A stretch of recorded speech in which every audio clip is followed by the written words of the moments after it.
Isn't this like the cutest little mug? It's a llama. Isn't it so cute? I'm rocking some very, very cute space buns today. It's the first time that I've tried them. I don't know if they suit me. Hello everyone, welcome back to my channel. Today I'm going to do the Animal Crossing personality book tag. I've seen this book tag going around as if recently in Booktube because of the release of course, Animal Crossing New Horizon, and my copy is still in another city.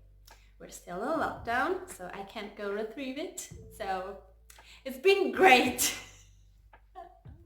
I've been vicariously living through other people's gameplay, so I'm okay. The original book tag was created by a leading lady here on Booktube. I'm going to leave all the links down below. Be sure to check out her video because it was lovely and it gave us all this lovely idea. There are a bunch of questions that are related to like characters' personality, like group types. So I'm going to start. Okay, so reading from my cute notebook. The first question is Peppy, a character from a book you'd feel peppy about moving into your Animal Crossing town. And for that I chose Koji Koda from My Hero Academia, or Boku no Hero Academia, if you prefer to call it in the original title. I feel like he'd be the perfect person to host in my town because of his quirk.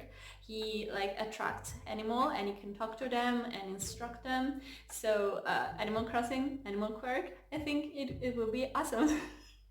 Also, he has such a gentle personality. He's so shy, so cute, such an underrated character. I love him so much. Mwah! I love Koji so much. The second question is Uchi, which is like a big sister type of character. A book that has a sibling relationship you enjoy. Bonus points if for a sister relationship. And for that I actually have two picks. I have a series of unfortunate events by Lemony Snicket. Of course, the main characters are siblings. They're like two sisters and a brother. I love the movie. It's one of my favorite movies from my childhood, and the series I've read when I was already like I think 18 because I wanted to read the books the movie is based on, and I never finished the series unfortunately because I never found the books to buy. But I kind of like want to revisit the series and complete it, so I don't know. I think the books that I've read are hilarious, the movie is fantastic, and the siblings, so cute, so clever. But also I wanted to feature a manga pick. I have here Mob Psycho 100 by One. This is a manga series that has an anime adaptation that it's so good. It's so good. You have to read it. The drawings in the original are very like weird, and they have been preserved in the adaptation, so it's great. It's the same author, if you know, as One Punch Man, so great. Story is great. The main character has a big brother, and their relationship is kind of rocky because there's some like jealousy from the big brother, but then they start to form a more like understanding relationship between the two, and it's kind of lovely to see. Also, this series is genius. One, such a wacky, clever author. Please pick it up if you have the means to. This cold brew is so good. The third question is Cranky, a book that made you cranky. And unfortunately it's kind of a popular YA book, and it's Warcross by Marie Lu. I actually bought it like in physical form because the Booktube hype, and also because I have read the Young Elites by Marie Lu, and I love that book so much. The writing was so good, so elevated, And then I read Warcross, and the writing was so simple, but not in the way that like less is more. So it lacked the descriptions. I hated the fact that they were in Tokyo, like the city that they're in is Tokyo, and you never, like, it could be any city. I've been in Tokyo, and it's like such a vibrant city with culture and technology, but also traditional aspects of their culture. It's so like colorful and full and rich, but it's not in the book at all. I I hated the virtual reality aspect of this book, but it's so confusing, so like, no. I love virtual reality in books, and in reality my father owns a VR, and we sometimes play, but I love video games, so I'm kind of like a game nerd, and I hated the video game aspect of this story so much. I'm so sorry, I will not be picking up the following book, but I am curious because I loved and hated books from Maria Lu, so if she writes anything else, I will definitely pick that up. The fourth question is normal. What kind of books can you always turn to for comfort?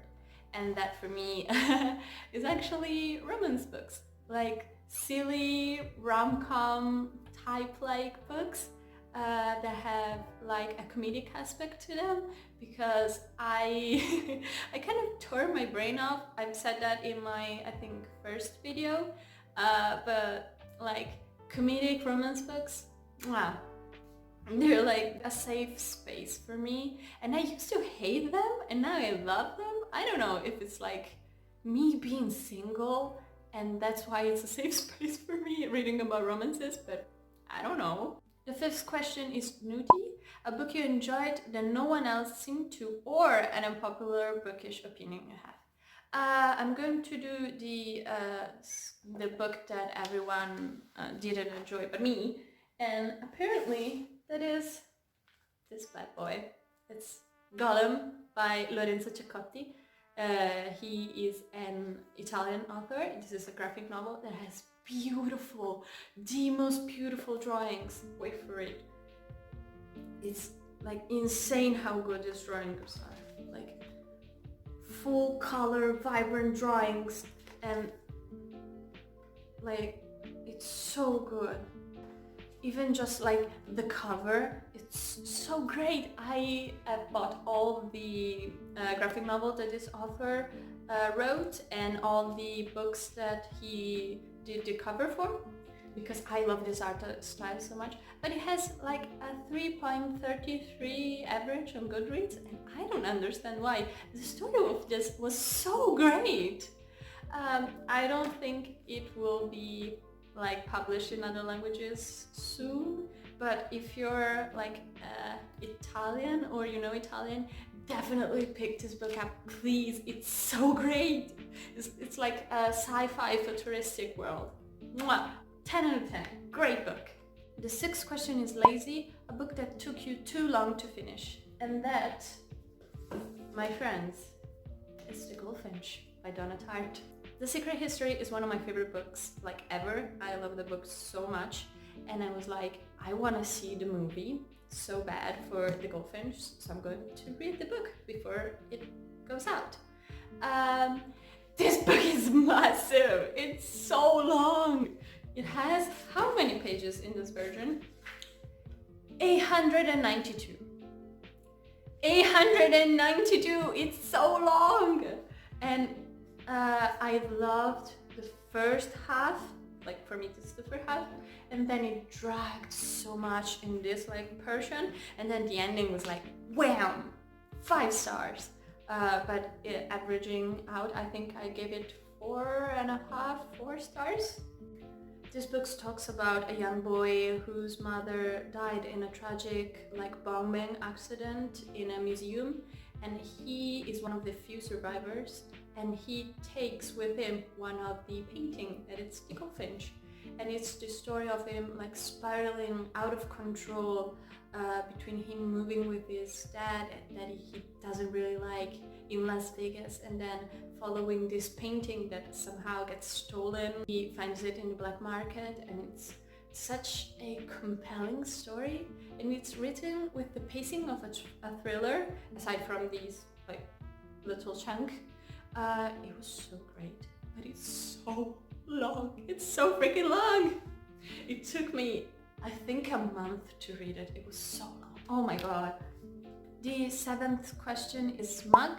A hype book you have zero interest in reading. And that is The House of Earth and Blood by Sarah J. Maas. I read Throne of Glass, the first book by Sarah J. Maas, and then I read the first 2 books in the Court of Thorns and Roses series. Is that what it's called? I don't know. I didn't like any of the 3. Throne of Glass I really didn't like. The writing style was not for me at all. The in medias res kind of beginning was like, no, I didn't really like that. And the Court of Thorns and Roses was like an acid trip. What was going on? Like, so many like icky things went down in the first book that I was kind of uncomfortable for Feyre. And then the second book, A Court of Mist and Fury, I believe, was better. I admitted it was better, but still the writing style fell flat. And it's very weird because in the first book, A Court of Thorns and Roses, the first like 2 chapters where Feyre goes hunting, they were beautiful. I love them so much. Like the thrill of the hunt and the fear in the snow, so great. Couldn't we have like a hunting book by Sarah J. Maas? I would love that. No romance, only like hunting and Feyre in her life hunting for her family. Just that, please. Just that. It would be great. For House of Earth and Blood, I've heard that if you like Sarah J. Maas, that is the perfect book for you. But if you don't like her writing style or her like plot twist, typical plot twist, you won't like it. So I'm not going to read it. The 8th question is Jock, your bookish MVP, something that completes your reading experience. And for me, that is my trusty blanket. I have like a plethora of blankets. I have so many. And I love to read under a blanket because I get cold really easily. So yeah, there are some bonus questions that I'm going to answer because kind of fun. The first one is Tom Nook, an author by author, and I have 2. I have an Italian author called Miki Monticelli. I've read all of her books, like truly all of them, and she's written so many. She has written middle grade books that I've read, and then more YA, and also a kind of adult book about war that's called Il sangue di Markland.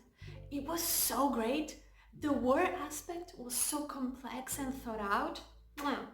And the other one is Jeff Vandermeer, the author of the Area X trilogy and also Born. I read all of the Area X books, loved them to death. Also some like books that I feel like only I enjoyed. They're very weird. Also Born, very weird, very much enjoy it. He has such a rich writing style, his world, so great, so great. The second question is Isabel, most ambitious bookish goal for 2020? And that is finishing The Wise Man's Fear by Patrick Rothfuss. That book is massive. It's kind of like The Goldfinch, but in fantasy form. And I know that the writing is superb because I read the first book and it was like chef's kiss, so great. But the third book, it has been like 10 years. I don't know. Patrick Rothfuss, please release the third book so that I can read the second in peace, please. The third question is Able Sisters, favorite recent cover or cover by? And for that, I have kind of like a manga, and that is Don't Like This by Kaori Tsurutani. This was like a complete cover by, and also the fact that, I don't know if you can see, the main character is fishing. I don't know, Animal Crossing sparks such a joy for fishing for me, and this kind of reminds me of that. This is a very much like slice of life. Each chapter is the main character like discovering her passion for fishing and making friends among fishermen. It's very calm. It's not very like, there are no twists and turns, or the main character doesn't like change very much, but it's very interesting about fishing. Also, the main character does like design jobs for video games, which was, you know, kind of cool. But yeah, I love these like minimalistic kind of covers. I think they're so great. The art style also was very minimalistic, but I think it suits the story, kind of like Animal Crossing. The fourth question is KK Slider. Do you listen to anything while you read? If not, how do you set the reading mood? Sometimes, not always. I listen to lo-fi music, like lo-fi hip-hop music on YouTube, but most of the times I prefer kind of silence or background music of my mom doing stuff. If I'm not in the mood to read, but I know I want to read, like you know that contradiction, I usually watch reading vlogs on YouTube because they spark my motivation to read. So like witty novels vlogs are the best to watch when you're not really motivated. I recommend them. I'm going to leave her channel down below. The last question of this tag is Brewster, drink of choice while reading, and yeah, tea! Tea. I'm such a sucker for tea in the morning, in the afternoon, since I am very sensitive to pain and caffeine. I drink like cold brews of fruits that have not like caffeine and tain. So this is I think hibiscus. Yeah, hibiscus brew. It's so good.